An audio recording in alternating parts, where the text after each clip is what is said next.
Hello students, आज के video में आपका स्वागत है। मैं प्रोफेसर अलका गोयल। आज हम पढ़ रहे हैं भारतीय राजनीतिक व्यवस्था का एक बहुत ही महत्वपूर्ण टॉपिक, नीति निर्देशक सिद्धांत। स्टूडेंट्स, ये हमारे संविधान के भाग 4 में है।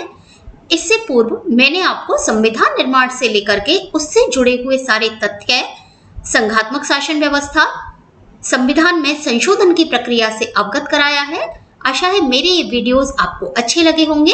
और आज हम पढ़ रहे हैं नीति निर्देशक सिद्धांत। इससे पहले जो भाग 3 में वर्णित मौलिक अधिकार हैं, उनसे संबंधित वीडियो मेरे ऑलरेडी अपलोड हो चुके हैं। उनसे संबंधित और जो बातें हैं वो मैं अगले वीडियोस में आपको बताऊंगी। तो संविधान के भाग 4 में जो नीति निर्देशक सिद्धांत हैं, उनका अध्ययन करना इसलिए आवश्यक है जिससे कि हम मौलिक अधिकार और नीति निर्देशक तत्वों को भली भांति समझ सके। और हमारे जो संविधान निर्माता हैं, दोनों को ही अलग अलग स्थान हमारे संविधान में दिया है।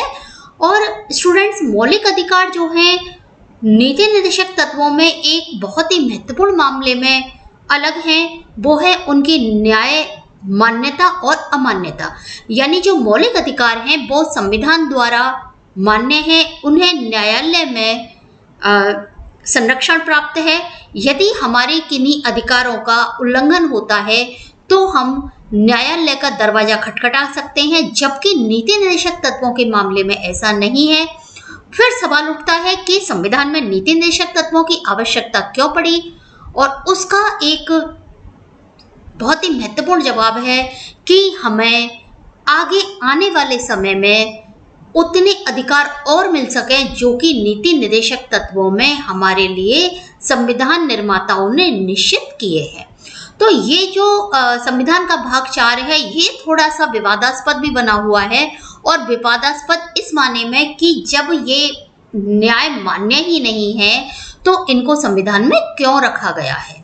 और इस बिंदु को लेकर के, इस मुद्दे को लेकर के जो हमारे प्रशासक हैं, जो न्यायाधीश हैं, उनके मध्य कुछ व्याख्याओं को लेकर के संघर्ष भी रहा है। वो क्या संघर्ष रहा है, किन किन मुद्दों को लेकर रहा है, वो मैं आगे आने वाले वीडियो में बताऊंगी। स्टूडेंट्स, आज इस वीडियो में मैं आपको केवल जो नीति निर्देशक सिद्धांत हैं संविधान के भाग 4 में जो अनुच्छेद 36 से लेकर के 51 तक नीति निर्देशक सिद्धांत है, केवल उनके बारे में मैं चर्चा करूंगी। और ये आपका फर्स्ट पार्ट है, भाग 1 है।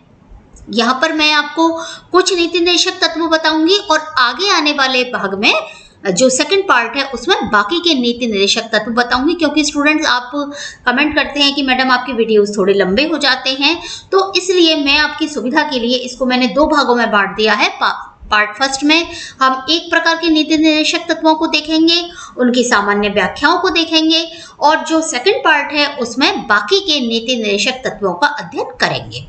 तो स्टूडेंट्स, आपको मेरे वीडियोस में जो भी क्वेरीज हो, आपको जो कमी लग रही है, आपको जो भी परेशानी हो, वो आप कमेंट सेक्शन में ज़रूर बताइएगा। और इसके साथ ही आप वीडियोस को पूरा देखिए, तो किसी भी कॉम्पिटिटिव एग्जाम के लिए आपको बहुत ही ज़्यादा उपयोगी साबित होने वाले हैं। जो नीति निर्देशक सिद्धांत हैं वो हमारे यहाँ पर 3 भागों में बांटे गए, यानी बेसिकली 3 प्रकार के हैं। वो है तो वो 36 से 51 तक। तो जो अनुच्छेद 36 और 37 है उसमें तो इसकी बेसिक जानकारी दी गई है कि नीति निर्देशक सिद्धांत क्या है। और जो 38 है अनुच्छेद, वहां से लेकर के 51 तक उनको बताया गया है कि क्या क्या नीति निर्देशक सिद्धांत है। स्टूडेंट्स, जो 36 और 37 है उसमें ये बताया गया है कि जो हमारे आगे आने वाली नीति नियंता, यानी हमारी जो सरकारें हैं, वो इन आधारों पर चलेंगी जो कि नीति निर्देशक सिद्धांतों में वर्णित कर दिए हैं। क्योंकि हमारे यहाँ पर इतनी आर्थिक सुविधाएं नहीं थी हमारा संविधान जब लागू हुआ कि मौलिक अधिकारों के रूप में इन सिद्धांतों को क्रियान्विति दी जा सके।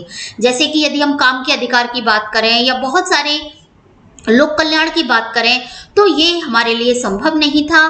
तो ऐसी स्थिति में हमारे संविधान निर्माताओं ने हमारे प्रजातंत्र को सही मायने में सामाजिक, राजनीतिक और आर्थिक रूप से लागू करने के लिए नीति निर्देशक सिद्धांतों को संविधान में स्थान दे दिया, और जिनको कि हमारे संविधान निर्माता धीरे धीरे करके जैसे जैसे हमारे देश में संसाधन उपलब्ध होते जाएंगे उन्हें लागू करते जाएंगे और उन्हें हमें एक अधिकार के रूप में सौंपेंगे। तो जो 3 प्रकार के हैं, लोकतंत्र समाजवादी, बौद्धिक उदारवादी और गांधीवादी, ये जो 3 प्रकार के मौलिक अधिकारों के ये कहें वर्सेस या मौलिक अधिकारों से थोड़े से भिन्न नीति निर्देशक सिद्धांत, इनमें हम इस वीडियो में केवल लोकतांत्रिक समाजवादी जो है, लोकतंत्रीय समाजवादी जो है, केवल उन नीति निर्देशक सिद्धांतों का अध्ययन करेंगे। बाकी की जो 2 हैं वो मैं आगे वाले वीडियो में यानी इसका सेकंड पार्ट जो है उसमें आपको बताती हूँ। तो लोकतंत्रीय समाजवादी में जो अनुच्छेद 38 है, देखिए वो बहुत ज्यादा महत्वपूर्ण है, बहुत बड़ा भी है। और अनुच्छेद 38 ये घोषित करता है, ये कहता है कि समाज में, सामाजिक व्यवस्था में सामाजिक, आर्थिक, राजनीतिक न्याय को संविधान प्रेरित करता है। सरकारें आगे चल के प्रेरित करेंगी और ऐसी संस्थाओं की स्थापना करेंगी, उनका संरक्षण करेंगी जो कि लोक कल्याण की उन्नति करे, उनका प्रयास करे लोक कल्याण का और सामाजिक, आर्थिक, राजनीतिक न्याय की कल्याण की स्थापना करे। और इसके लिए सरकार क्या करेगी? समस्त नागरिकों को जीविका के पर्याप्त साधन प्राप्त हों। देखिए हमारे यहाँ काम का अधिकार नहीं दिया गया है, वैसे भी जो प्रजातांत्रिक देश हैं ज्यादातर उनमें ये अधिकार नहीं होता है। जो सर्वाधिकारवादी देश होते हैं, अधिनायकवादी या साम्यवादी देश हैं, वहां पर इसको विशेष महत्व दिया जाता है काम के अधिकार को। लेकिन हमारे यहाँ जैसे मैंने अभी बताया कि परिस्थितियां इतनी अनुकूल नहीं थी, आर्थिक स्थिति हमारी ऐसी नहीं थी कि सबको काम का अधिकार दिया जाए। लेकिन हमारा संविधान, हमारी जो सरकार है वो ये निर्धारित करते हैं, वो ये प्रयास करेंगे कि समस्त नागरिकों को जीविका के पर्याप्त साधन उपलब्ध हो सके। दूसरी चीज, जनहित में संपत्ति का समान वितरण हो। देखिए समान तो नहीं हो सकता है लेकिन कोशिश की जा सकती है, तो संपत्ति का वितरण, समाज की संपत्ति का वितरण सही हो। इसलिए जो संपत्ति का अधिकार है देखिए उसे समाप्त कर दिया गया पूरी तरह से।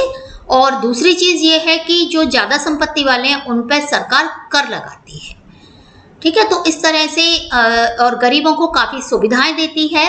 तो इस तरह हमारे यहाँ पर आर्थिक लोकतंत्र स्थापित करने का पूरा प्रयास हमारी गवर्नमेंट करती रही है।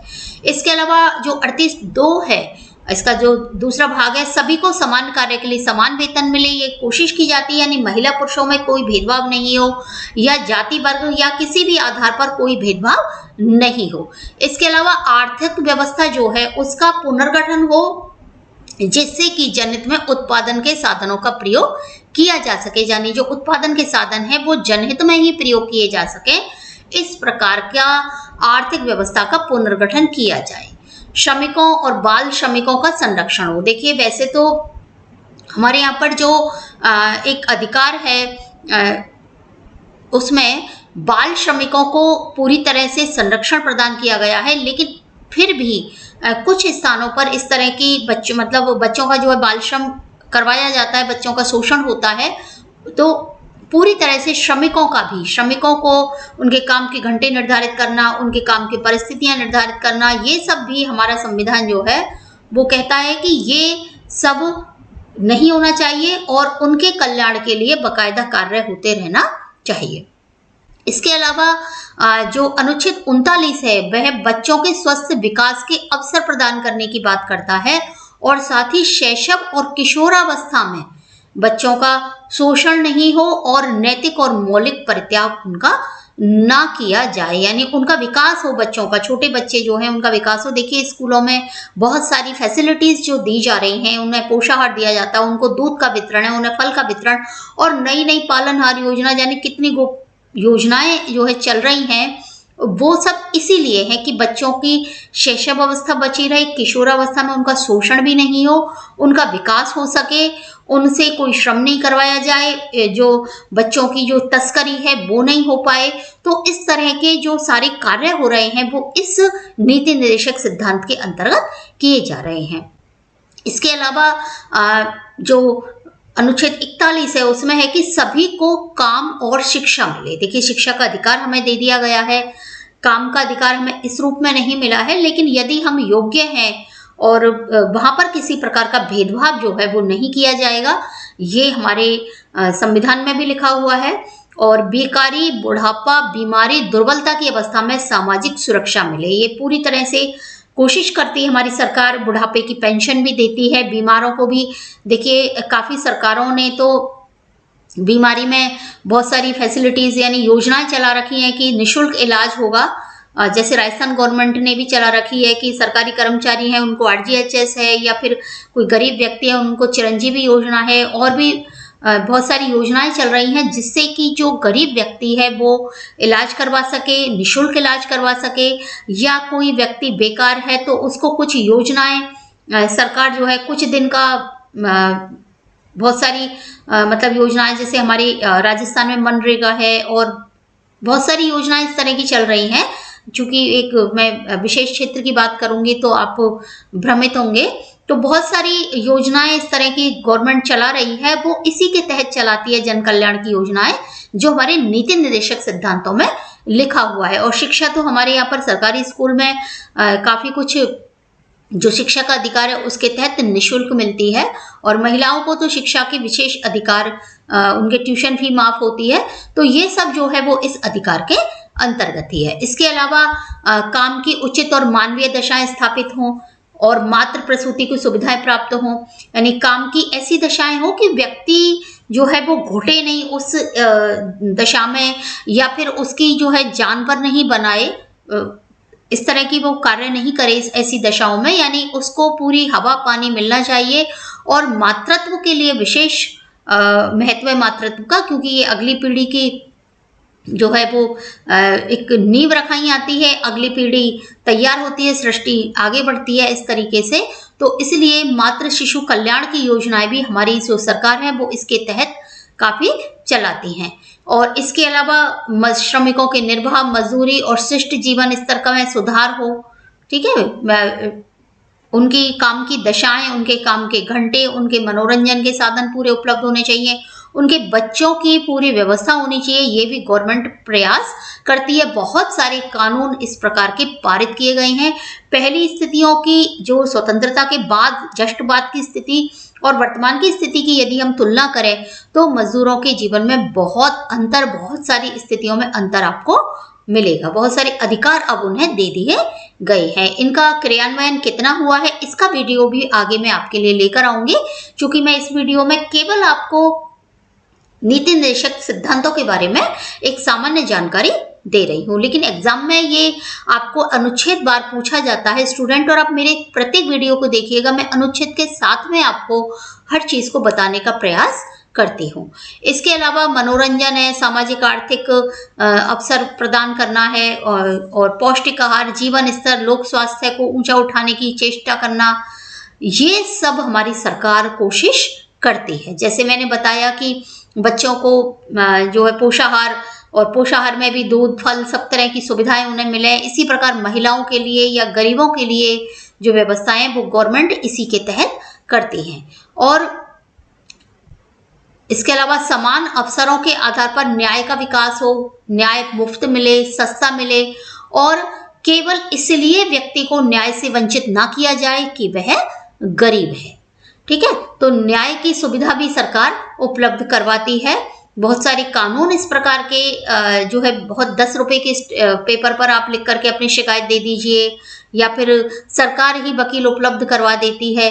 तो इस प्रकार की जो सुविधाएं सरकार आजादी के बाद में जो हमारी लगातार सुविधाएं बढ़ी हैं वो इसके तहत ही बढ़ी हैं।